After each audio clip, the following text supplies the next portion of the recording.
Morning everyone. Yes, myself Praveen Singh. दोस्तों, Vyas academy के official YouTube channel पर आप सभी का स्वागत है। समय क्या चल रहा है, क्योंकि जानते हैं कि कोविड काल चल रहा है और कोविड काल के समय में हमें पढ़ाई भी जारी रखनी है, पढ़ाई करनी है, पढ़ाई के साथ कोई समझौता नहीं करना है। अल्टरनेटिव मीडियम हमारे पास है, क्योंकि आप हमारे छात्र हैं तो हमें आपसे जुड़ना है। हमें अब तक जो भी पॉसिबल वे है उस पॉसिबल वे से अपनी जानकारी आप तक साझा करनी है। तो दोस्तों, आज का जो हमारा टॉपिक है, बिकॉज मैं एक ऐसे टॉपिक को लेकर चल रहा हूँ जहाँ पर आप सभी को वो सूचना मिले जहाँ से एग्जाम में मैक्सिमम क्वेश्चन आते हैं। तो आज मैंने आपका टॉपिक लिया है भारतीय संविधान के महत्वपूर्ण अनुच्छेद। आपने कई सारे एग्जाम दोस्तों दिए होंगे या देने की तैयारी कर रहे होंगे, तो एग्जाम में आप लोग देखते हैं कि वो कौन अक्सर क्वेश्चन पूछा जाता है कि आखिर जो हमारे अलग अलग एग्जीक्यूटिव है, लेजिस्लेचर्स हैं, उन एग्जीक्यूटिव और लेजिस्लेचर्स के से संबंधित अनुच्छेद क्या क्या है। अनुच्छेदों के विषय में आपसे जानकारी पूछी जाती है। तो मेरा प्रयास यही है कि मैं बहुत शॉर्ट वे में आपको उन अनुच्छेदों के बारे में बता पाऊँ जो महत्वपूर्ण अनुच्छेद आते हैं। तो देखिए, आपको मैंने संविधान सभा पढ़ा रखा है। मैंने आपको बताया कि जब हमारे संविधान सभा का निर्माण हो रहा था तो लगभग 60 देशों के कॉन्स्टिट्यूशन का अध्ययन किया गया। तो वहाँ की जो महत्वपूर्ण चीजें हमको मिली, हमने उन प्रारूप को ले लिया गया। लगभग 11 बैठकें हुई, 114 दिन प्रारूप में हमने चर्चा की। सब कुछ करने के बाद में जब हमने अपने कॉन्स्टिट्यूशन को फ्रेम किया फाइनली, तब हमारे पास मूल रूप से 395 अनुच्छेद। कितने अनुच्छेद? 395 अनुच्छेद जो है हमारे पॉलिटी यानी कॉन्स्टिट्यूशन में, संविधान में समाहित किए जाते हैं। तो यहाँ से क्वेश्चन आपको क्या मिलेगा कि भारत के मूल संविधान में अनुच्छेदों की संख्या क्या है। यहाँ मैंने मूल वर्ड लिखा है, उसको आप ध्यान रखिएगा। प्रश्न आपको मिलेगा कि भारत के मूल संविधान में अनुच्छेदों की संख्या क्या है। आप बोलेंगे 395 अनुच्छेद। एक नंबर क्वेश्चन आपको यहाँ से मिलता है। दोस्तों ध्यान रखिएगा कि मैं जितनी भी बातें बोलूंगा मैं लगभग वही बोलने का प्रयास करूंगा जिससे संबंधित क्वेश्चंस आपके एग्जाम में मिले। अब क्वेश्चन आपको पहला क्वेश्चन मिला कि भारत के संविधान में मूल रूप से कितने अनुच्छेद हैं। तो भारत के संविधान में मूल रूप से 395 अनुच्छेद हैं। अच्छा, फिर मैंने आप लिखा वर्तमान 470 प्लस। अब आपसे क्वेश्चन कर लिया जाए कि वर्तमान में अनुच्छेदों की संख्या क्या है। तो आप जानते हैं कि हमारा संविधान जो है वो नम्यता और नम्यता का मिश्रण है। मतलब संविधान में समय समय पर हम संशोधन कर सकते हैं, तरीका थोड़ा डिफिकल्ट है लेकिन संशोधन संभव है। तो जब संशोधन हुआ तो अनुच्छेदों की संख्या भी बढ़ती गई। लेकिन क्या क्वेश्चन आपके सामने आएगा कि क्या मूल रूप से जो संविधान की संख्या थी उनमें कोई परिवर्तन हुआ? तो नहीं, मूल रूप से संविधान आपके आज भी 395 है। क्रम अनुसार जब बात करेंगे तो वो संख्या आपकी 395 है।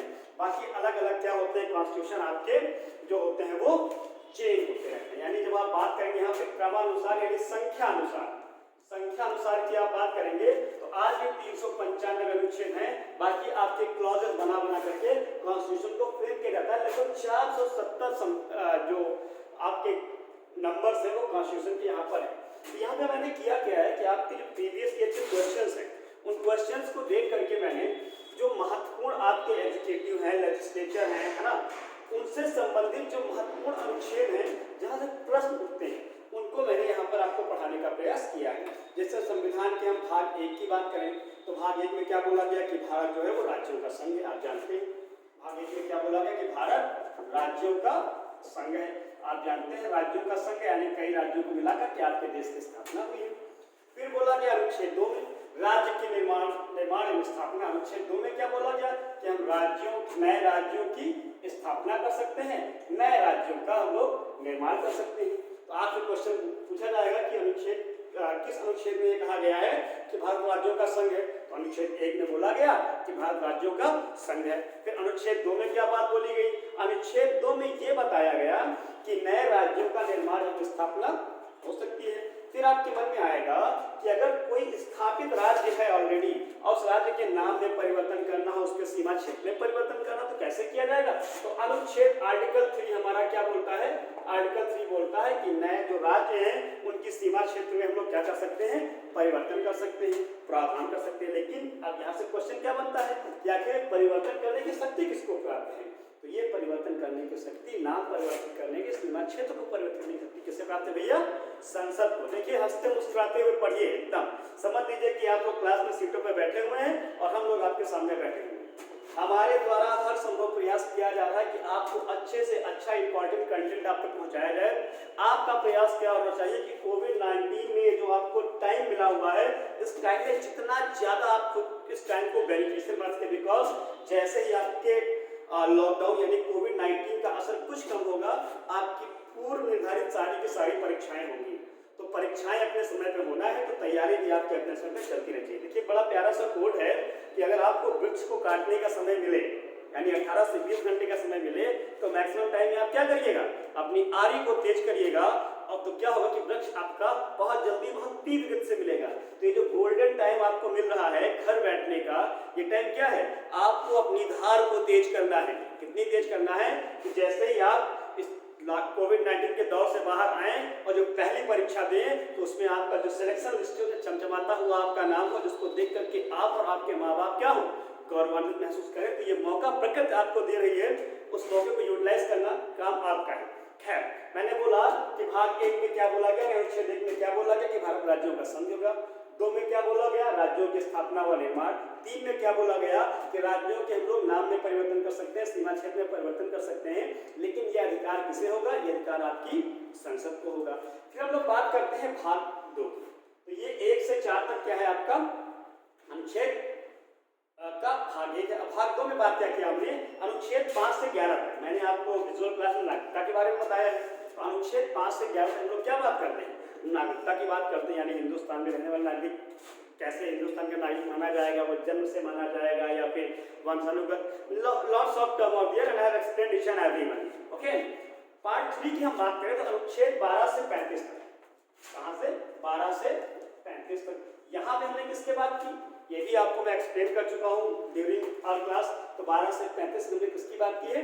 हमने मौलिक अधिकारों की बात की है। आपको पता है कि आपको आपके संविधान द्वारा आपके व्यक्तिगत हितों की रक्षा के लिए कुछ मौलिक अधिकार प्रदान किए गए हैं। तो हमने 12 से 35 तक उन मौलिक अधिकारों के बारे में पढ़ा। फिर 12 से 35 के बाद अनुच्छेद 36 से 51, यहाँ किसके बारे में हम लोगों ने पढ़ा? डीपीएसपी, राज्य के नीति निर्देशक तत्वों के बारे में, यानी वो क्या व्यवस्थाएं होंगी जिनके द्वारा जो आपका राज्य है वो आपके वेलफेयर के लिए विधान बनाएगा। तो कैसे याद करना है? 1 से 4 क्या बोला मैंने? राज्यों के विषय में, यानी आगे का क्या बताता कि नए राज्यों का निर्माण, भारत राज्यों का संघ होगा, राज्यों का निर्माण किया जाएगा, उनके नाम में परिवर्तन किया जाएगा। फिर मैंने 5 से 11 तक क्या बताया? 5 से 11 तक मैंने क्या बोला यहाँ पर कि आपको नागरिकता के बारे में बताइए कि किस प्रकार आप हिंदुस्तान के नागरिक बन जाएंगे। फिर 12 से 35 तक मैंने क्या बताया कि अनुच्छेद 12 से 35 क्या बोलता है? आपको मौलिक अधिकारों के बारे में बताता है कि आपके व्यक्तिगत हितों की रक्षा करने के लिए संविधान क्या है, कितने अधिकार आपको प्रदान करता है। और अनुच्छेद 36 से 51 तक आपको क्या बताता है कि किस प्रकार जो राज्य होगा वो आपके लिए नियम, नीतियां और सिद्धांत इनका निर्माण करेगा। तो ये तो आपके हो गए बेस। अब अनुच्छेद 52 से क्या होता है कि आपके जो एग्जीक्यूटिव कॉल से अस्थायी, जो आपकी अस्थायी कार्यपालिका है, उनके विषय में प्रावधान किए गए हैं। तो आपको पता है कि हिंदुस्तान में अस्थायी कार्यपालिका में सर्वोच्च संवैधानिक पद बेटा कौन सा होता है? मैंने कई बार बात किया है, राष्ट्रपति का होता है सर्वोच्च संवैधानिक पद, जो कि क्या होता है? नाम मात्र का प्रधान होता है। वास्तविक प्रधान कौन होता है? आपके देश का प्रधानमंत्री होता है। तो ये सारी बातें आपसे हम कर चुके हैं और आप लोग लगातार इनको पढ़ते रहते हैं रिपीटेटिव में। तो आज हम कुछ राष्ट्रपति से संबंधित जो महत्वपूर्ण अनुच्छेद हैं, जो बार बार आपके एग्जाम में पूछे गए हैं, जैसे आपसे पूछ लिया जाए कि किस अनुच्छेद के तहत संविधान में राष्ट्रपति के पद का वर्णन किया गया है, राष्ट्रपति पर महाभियोग लगाने की शक्ति क्या है, किस अनुच्छेद में किया गया है, या फिर किस अनुच्छेद के अंतर्गत प्रधानमंत्री के सलाह पर राष्ट्रपति जो है लोकसभा का विघटन कर सकता है। तो दोस्तों ऐसे सिमिलर क्वेश्चन जब हम मिलते हैं तो हम बहुत डर से जाते हैं। और देखिए बहुत आसान तरीका आपका है, आपको क्या करना है? हमारी बातों को सुनना है, अपनी बुक और कॉपी अपने पास रखनी है। जैसे जैसे मैं बोलता जाऊं, अगर आप चाहें तो आप इस बोर्ड का स्क्रीनशॉट भी ले सकते हैं अपने जो भी आपका डिस्प्ले है, लैपटॉप, मोबाइल फोन, या फिर अगर कंप्यूटर बैठे तो मॉनिटर, आप स्क्रीनशॉट ले लीजिए। जिस भी तरीके से आप पढ़ सकते हैं, जितनी भी आसान भाषा में। तो आज मैं सबसे पहले आपसे बात कर रहा हूँ राष्ट्रपति की। ध्यान रखिएगा, क्योंकि हमारे सबसे बड़े कार्यपालिका के जो अस्थायी कार्यपालिका का सर्वोच्च संवैधानिक पद है वो क्या है, राष्ट्रपति महोदय का है। तो सबसे पहले लिखा आर्टिकल नंबर 52, देखिए यहाँ ध्यान रखिएगा, अनुच्छेद 36 से 51 राज्य के नीति निर्देशक तक 51 पे खत्म हुआ, मैं 52 पर आ गया। तो अनुच्छेद 52 क्या बोलता है कि राष्ट्रपति का पद होगा, किसके बारे में बताता है, राष्ट्रपति के पद के रूप में। आपको पता है कि प्रत्येक 5 वर्ष के बाद हमारे यहाँ राष्ट्रपति का अप्रत्यक्ष क्या होता है, निर्वाचन किया जाता है, जिसका एक स्पेशल मेथड होता है। वर्तमान में आपके डॉक्टर रामनाथ कोविंद जी क्या हैं, आपके प्रधानमंत्री हैं, जिनके पास देश की कुछ सर्वोच्च संवैधानिक शक्तियां हैं जिनका उपयोग वो करते हैं। तो बोला गया कि अनुच्छेद 52 क्या बोलता है कि देश का एक राष्ट्रपति होगा। अब देखिए क्वेश्चन आपको कैसे मिलेगा कि किस अनुच्छेद के अंतर्गत ये व्यवस्था की गई कि देश का एक राष्ट्रपति होगा, तो अनुच्छेद कौन सा है बेटा, 52। फिर बोला गया कि अगर राष्ट्रपति है तो उसे कुछ शक्तियां भी दी जाएंगी, कुछ कार्य करने होंगे। तो वो कौन सा आर्टिकल था जिसने राष्ट्रपति को शक्तियां प्रोवाइड की कार्य करने के लिए, तो वो अनुच्छेद 53 आता है। क्या बोलता है कि राष्ट्रपति के पास कुछ शक्तियां होंगी, कुछ कार्य होंगे। अगर हम शक्तियों की बात करें तो इसकी कुछ कार्यपालिका शक्तियां होंगी, कुछ विधायिका शक्तियां होंगी, कुछ न्यायिक शक्तियां होंगी, कुछ स्वविवेक की शक्तियां होंगी। ये सारा जब आपको इंडिविजुअल टॉपिक में पढ़ाऊंगा उसमें बताऊंगा। अभी हमारे अनुच्छेदों की बात कर रहे हैं तो हमारा पूरा फोकस किस पर चाहिए बेटा कि किस किस अनुच्छेद में कौन कौन सी बात बोली गई है। तो मैंने बोला यहाँ पर कि अनुच्छेद 53 में बताया क्या, शक्तियां एवं कार्य। तो राष्ट्रपति कार्य क्या करता है, तो राष्ट्रपति देश का संवैधानिक प्रधान होता है, संपूर्ण देश की व्यवस्थाओं को देखने का इसका कार्य होता है। प्रधानमंत्री इसका प्रमुख सलाहकार होता है, प्रधानमंत्री जो भी इनको सलाह देते हैं उन्हीं के आधार पर ये अपने कार्य को करते हैं। हाँ ध्यान रखिएगा कि जब कभी आपातकाल की स्थिति हो, देश में राष्ट्रीय आपातकाल लगा हो, उस समय मुख्य कार्यकारी अधिकारी आपके कौन हो जाते हैं, राष्ट्रपति महोदय हो जाते हैं। फिर हम बात करते हैं अनुच्छेद 54 की। अनुच्छेद 54 में क्या बोला गया, तो अनुच्छेद 54 में इनके निर्वाचन के बारे में बताया गया कि किस प्रकार जो आपके राष्ट्रपति महोदय हैं उनका निर्वाचन किया जाएगा। बीच बीच में कुछ आर्टिकल छूटे हुए हैं, वो इसलिए छूटे हुए हैं आर्टिकल्स क्योंकि उनका कोई विशेष परीक्षा में उनसे संबंधित प्रश्न मुझे जितना मैंने पढ़ा मुझे मिला नहीं, और जब नहीं मिला है तो मैंने उनको अपने नोट्स में कंक्लूड भी नहीं कर रखा। और आपके लिए भी वो पढ़ लीजिए, मैं ये नहीं कहता कि ना पढ़िए, लेकिन इनको विशेष तौर से आप पढ़िए। तो अनुच्छेद 54 क्या बोलता है, राष्ट्रपति के निर्वाचन के बारे में बोलता है। तो अगर पद है, राष्ट्रपति होगा, उसको कुछ शक्तियां प्रदान की जाएगी, वो निर्वाचित होगा, उसका निर्वाचन होगा। ध्यान रखिएगा वंशानुगत नहीं होगा। मैंने पहले बोला कि हमारे यहाँ राजा का बेटा राजा नहीं बनेगा, है ना। तो इससे आप लोग यहाँ होता ना कि पापा के ऊपर डिपेंड करती है सारी बातें। अगर पिताजी की इच्छा है तब तो तुम बेटा ठीक हो, वरना फिर पापा कभी भी आपके साथ खेल कर सकते हैं। पढ़िए लिखिए, है ना। अगर आपको जीवन को व्यवस्थित रूप से चलाना है इस वर्तमान प्रतियोगिता के बीच में, तो आपके पास क्या ब्रह्मास्त्र है जिसके आगे से दुनिया नतमस्तक है, जो एक सामाजिक अवधारणा बनी हुई। मैंने कहता हूँ कि सही या गलत, मेरे व्यक्तिगत विचार है, एक सामाजिक अवधारणा जो बनी हुई है वहां पर क्या बोला गया है, you need to be a government employ, है ना। For that what you need to do, you need to do lots of hard work. मेहनत करिए, नौकरी लीजिए, अपने माँ बाप को गौरवान्वित करिए, या फिर जिस भी कला में आप निपुण हो, XYZ एनीवे, आप उस कला में इतना कार्य करिए कि वहां पे आप दक्ष हो जाएं, और दक्ष होने के बाद क्या हो, आप उसके द्वारा समाज में स्वयं को स्थापित कर सके। अब बोला गया कि राष्ट्रपति महोदय का निर्वाचन होगा। निर्वाचन पे हम बात करते हैं, इनका निर्वाचन कैसे होगा, अप्रत्यक्ष तरीके से इनका निर्वाचन होगा, अप्रत्यक्ष तरीके से इनका निर्वाचन होगा। ठीक, निर्वाचन के बाद में क्या इनको इनके पद से हटाया जा सकता है? जी हाँ, अनुच्छेद 61 में ये व्यवस्था की गई कि राष्ट्रपति महोदय को महाभियोग के द्वारा इम्पीचमेंट, यानी अगर कभी हमारे संसद को ये लगे कि राष्ट्रपति हमारे जो हैं, राष्ट्रपति महोदय हमारे जो हैं वो संवैधानिक तंत्र के विपरीत कार्य कर रहे हैं, तो महाभियोग की व्यवस्था के अंतर्गत इनको इनके पद से हटाया जा सकता है। ठीक, यहाँ से हमेशा क्वेश्चन आता है, ध्यान रखिएगा, इस आर्टिकल को बहुत अच्छे से लर्न करिएगा। और इसको इन दोनों से आपको हमेशा क्वेश्चन मिलेगा कि वो कौन सा अनुच्छेद है जिसके अंतर्गत राष्ट्रपति पर महाभियोग गया था, वो अनुच्छेद आपका 61 है।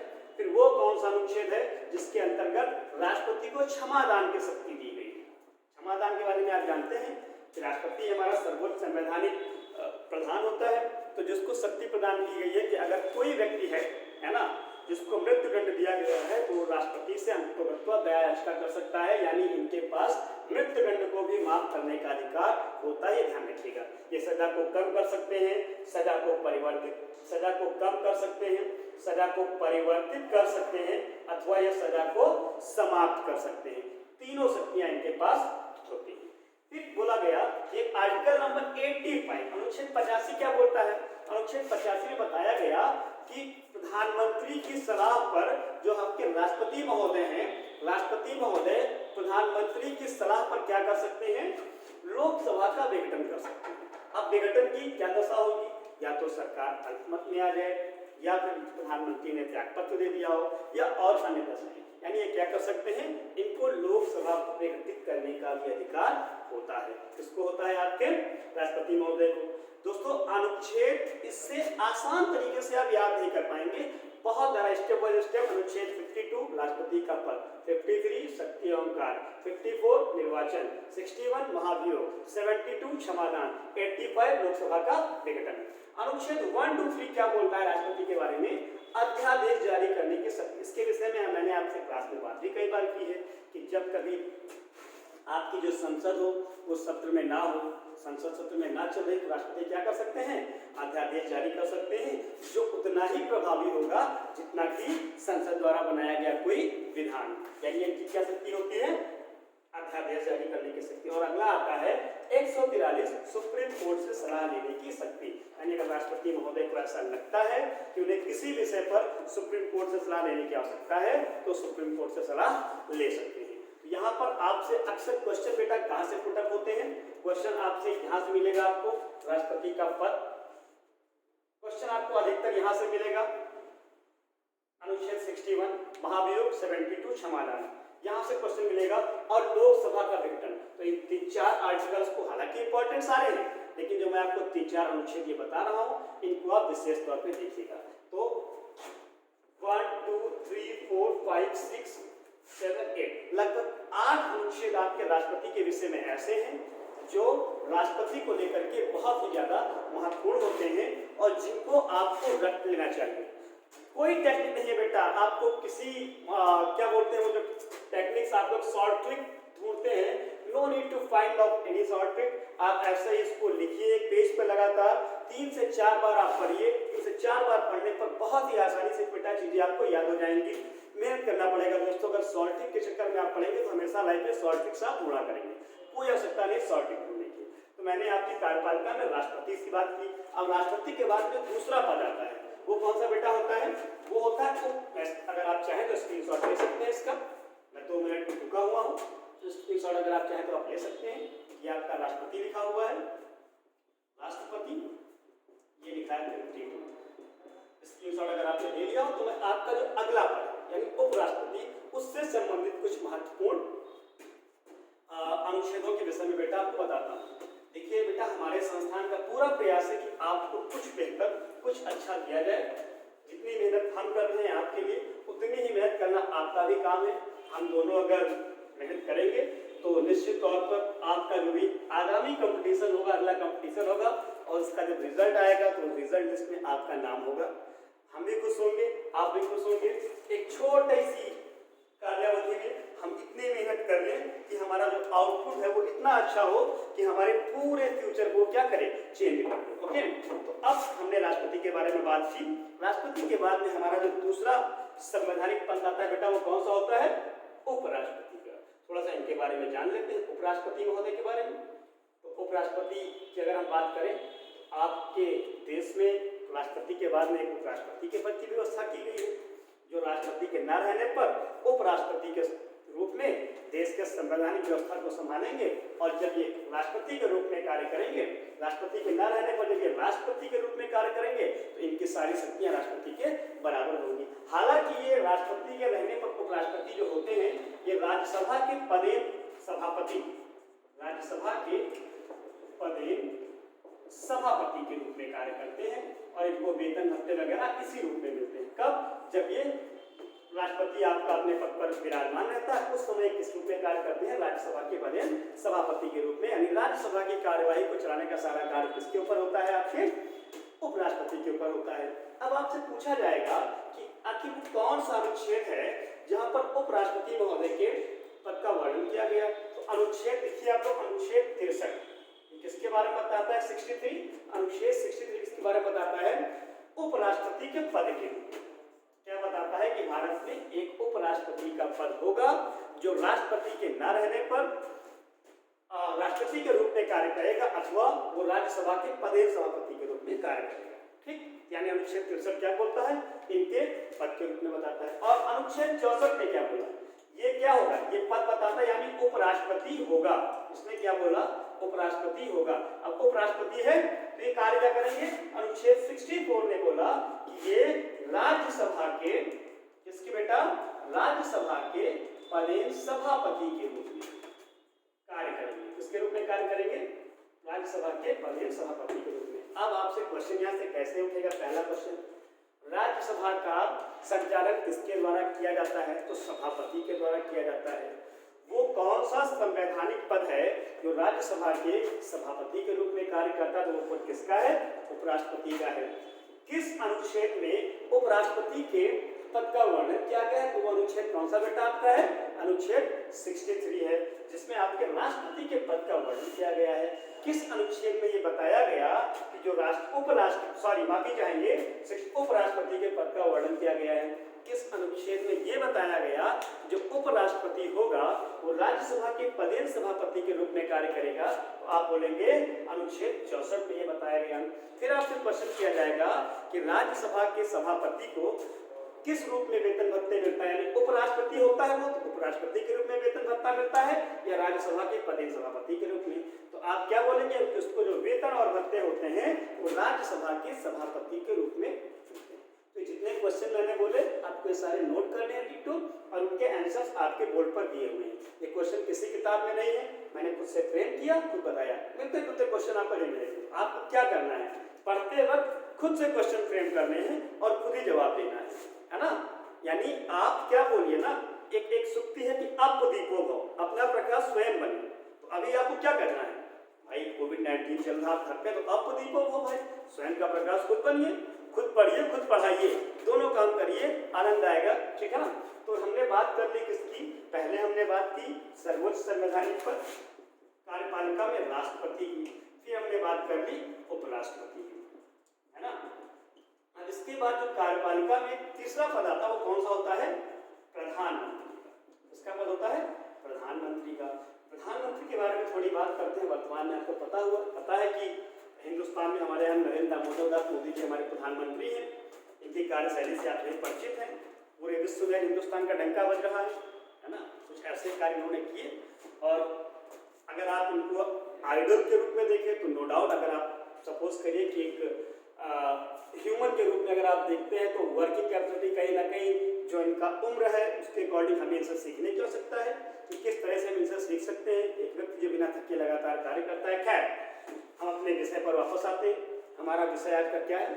प्रधानमंत्री। यानी हमने राष्ट्रपति के बारे में पढ़ा, हमने उपराष्ट्रपति के बारे में पढ़ा। उपराष्ट्रपति के बारे में मैंने आपको 2 आर्टिकल बताए, अनुच्छेद 63 और 64। राष्ट्रपति के बारे में मैंने कितने अनुच्छेद आपको बताए? अनुच्छेद 52 से लेकर के और 143 तक, 52 उनका पद, और उसके बाद 143 लास्ट मैंने क्या बताया? सलाह लेने की, हाईकोर्ट और सुप्रीम कोर्ट से सलाह लेने की। अब हम बात करते हैं प्रधानमंत्री महोदय की। प्रधानमंत्री कौन होता है? आपको पता है कि लोकसभा में बहुमत दल का नेता होता है। अब यहाँ पर जो बहुमत वर्ड है इसको समझिए। मैंने कई बार आपसे क्लास में बोला है कि 50% प्लस 1, यानी जितनी सीटें हैं उसका 50% प्लस 1 जिसको मिलेगा वही बहुमत होगा। और बहुमत की जो सरकार होगी उसका जो नेता होगा वही कौन बनता है? आपके देश का प्रधानमंत्री बनता है लोकसभा में। तो अनुच्छेद की हम बात करें अगर आपके प्रधानमंत्री महोदय की, तो जरा मैं इसको मिटा दूं, है ना? अगर आपने स्क्रीनशॉट में ले लिया तो बहुत अच्छी बात है, अन्यथा आप नोट करते चलिए बेटा।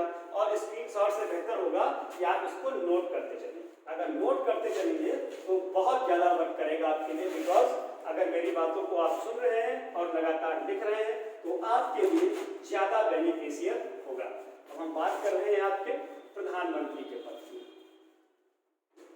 जी, यानी महत्वपूर्ण अनुच्छेदों में हमने राष्ट्रपति के बारे में पढ़ा, उपराष्ट्रपति के बारे में पढ़ा। अब हम देखते हैं कि प्रधानमंत्री से संबंधित हमारे महत्वपूर्ण अनुच्छेद कौन कौन से। देखिए बेटा, अनुच्छेदों की संख्या बहुत ज्यादा है, असंभव नहीं है याद करना, लेकिन थोड़ा कठिन है कि अगर हम सारे संविधान के अनुच्छेदों को रटें तो बीइंग प्रतियोगी छात्र यानी एक कॉम्पिटिटिव स्कॉलर के रूप में हमें वो पढ़ना होता है जहां से मैक्सिमम क्वेश्चन पुट अप होते हैं, है ना। तो मैंने वही कोशिश की कि आपको वो अनुच्छेद ला करके यहाँ पर दूं जहां से मैक्सिमम क्वेश्चंस क्या है आपके पुट अप हो रहे हैं। प्रधानमंत्री के बारे में बोला गया, जैसे मैंने आपको बोला 63 और 64 किसके बारे में है, उपराष्ट्रपति के बारे में। अब आप सपोज करिए कैसे इसको याद करेंगे, तो आप कोई कॉपी और पेन लेकर के बैठे हुए हैं, अनुच्छेद 52 से शुरू करिए, 52, 53, 54, 55, 61, 62 ऐसे करेंगे, तो आपको जब 62, 64 मिले तो आप समझ जाए कि ये तो भैया उपराष्ट्रपति के विषय में सर ने बताया था। ऐसे ही पढ़ना है आपने, कोई स्पेशल ट्रिक नहीं है पढ़ने की। ये जो आप लगातार कई माध्यमों से देखते हैं कि बस इतने समय में ये इतने समय को, बेटा आपके मेहनत से ज्यादा सबसे अच्छी शॉर्ट ट्रिक क्या है, ज्यादा से ज्यादा मेहनत करिए, ज्यादा से ज्यादा टाइम दीजिए। जितना मेरा अनुभव है व्यक्तिगत वो मैं आपको बता रहा हूँ। खैर, मैं बात कर रहा हूँ प्रधानमंत्री महोदय की। तो प्रधानमंत्री के बारे में बताया गया कि अनुच्छेद 74 और 75, 74 क्या बोलता है कि मंत्रिपरिषद के बारे में, किसके बारे में बोलता है, मंत्रिपरिषद के बारे में, यानी क्या होगी हमारी एक मंत्रिपरिषद होगी। और इसके बारे में मैंने आपको जब मंत्रिपरिषद पढ़ाया तो बड़े विस्तार से बताया है। यानी अनुच्छेद 74 क्या बोलता है, एक मंत्रिपरिषद हमारा होगा। और अनुच्छेद 75 क्या बोलता है कि मंत्रिपरिषद का जो नेता होगा वो कौन होगा, हमारा प्रधानमंत्री। यानी जो मंत्रिपरिषद को लीड करने का काम करेगा वो बेटा कौन होगा, हमारा प्रधानमंत्री होगा। तो देखिए कितना आसान है, अनुच्छेद 63, 64 उपराष्ट्रपति के बारे में। इसको बार बार मैं रिकॉल इसलिए करा रहा हूं कि आप भूले ना। अनुच्छेद 74, 75, 74, 75 प्रधानमंत्री के बारे में, है ना। अब 63, 64, 74, 75 आसानी से आप याद कर सकते हैं। अगर आप कोशिश करेंगे तो बार बार रिकॉल करेंगे तो आपको याद हो जाएगा। तो हमने क्या किया, प्रधानमंत्री की भी बात कर ली। तो चलिए 3 टॉपिक आपके हो गए अनुच्छेद के बारे में। चौथा हमारा आता है संसद। क्या आता है, संसद। अब थोड़ी सी बातें हम लोग अपने संसद की करते हैं कि संसद के बारे में कौन कौन से आपके महत्वपूर्ण अनुच्छेद हैं। तो मैं कोशिश करता हूँ आपको कुछ संसद के बारे में, संसद से संबंधित महत्वपूर्ण अनुच्छेद बताने की। देखिए इसकी एक सीरीज तो बेटा ये है और एक अगली सीरीज, एक या 2 सीरीज आपको और मिलेंगी, जिसमें क्या होगा कि जितने भी आपके इंपॉर्टेंट आर्टिकल्स हैं वो सारे के सारे आर्टिकल्स आपको बता दिए जाएंगे, ठीक है ना। तो संसद यानी वाले पार्लियामेंट, क्या बोला है, संसद। संसद से संबंधित अनुच्छेद आपके कौन कौन से हैं।